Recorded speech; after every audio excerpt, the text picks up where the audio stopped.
Esse Novo Testamento, esse material, os caras só escreveram isso no 3º e 4º século. Isso era legal, o cara viajar, porque não tinha elemento concreto. Aí veio a arqueologia, aí chutou o pau da barraca Edito completo. de Cláudio, em 47. Edito de Cláudio. O imperador Cláudio em Roma, assim, tem um problema ali em Roma com os judeus, eles não sabem exatamente que problema é esse, só sabem que estão acontecendo uma briga entre judeus, os romanos estão olhando aquilo e falando, os judeus estão causando uma confusão aqui. Por causa de um determinado Cristo. Crestus, que a leitura é muito parecida. Crestus, né? O que é Crestus? É Cristo. É uma maneira, houve uma briga entre os judeus por causa de um tal de Crestus. Quem será? Aí o Cláudio, que era imperador na época, ele proíbe os judeus de entrar em Roma até a morte dele. Depois que ele morre, os judeus voltam a entrar em Roma. Mas esse edito de Cláudio é registrado por Suetônio, né? Então o que acontece? A gente tem esse corpo de, vamos dizer, evidências textuais, a gente chama de... Quando a gente fala em arqueologia, a gente tem documento não textual e documento textual. Não, mas tem um lance, o seguinte, o preconceito do pessoal diz, os documentos do Novo Testamento são posteriores e criação muito distante. Entendi. Quando se falava isso, não tinha nada concreto. Século XIX. Quando a galera começou a datar as coisas. Aí lá, e eu vi um monte de coisa na minha frente, tá lá, entendeu? Você vai no Museu Arqueológico de Israel, você tem a caixa do ossuário do Caifás, que é o nome do cara lá.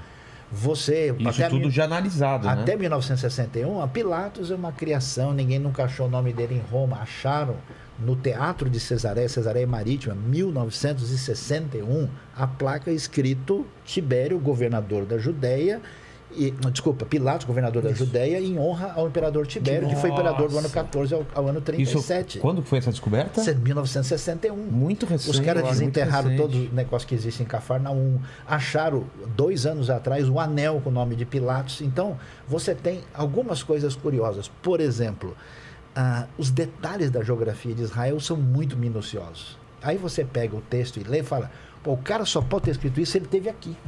Não tem como, entendeu? O cara saber que tem essa curva e essa subidinha aqui. O Evangelho de João, que a galera falava, não, foi uma criação, não sei, é muito detalhado geograficamente. A outra questão que derrubou de vez é a questão do grego. Porque quando o pessoal lia esse grego, falava, esse grego aqui e tal, não sei o quê. Quando for analisar, esse grego não é bem grego, é um grego semitizado. É um grego que ele está querendo dizer é o seguinte, do Novo Testamento. O Novo Testamento ele é escrito em grego, tá? Por quê? Porque era a língua comum da época. É como se você tivesse o inglês hoje. Era a língua franca.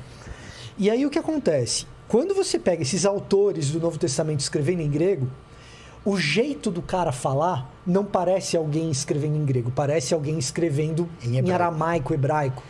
Por exemplo, vou dar um exemplo aqui, já que esse podcast é conhecido pela proficiência em língua inglesa que os convidados têm. Entendeu? Entendeu a ironia? Foi uma piadinha. Foi uma piadinha? Want to buy Cruzeiro? Want to buy Cruzeiro?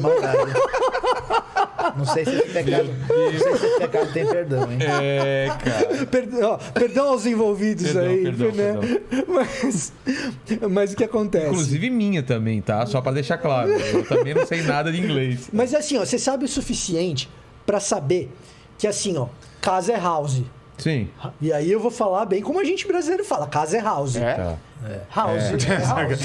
House of Cards é a casa de cartas. Aí eu falo assim, não, hoje eu vou na casa do Vilela.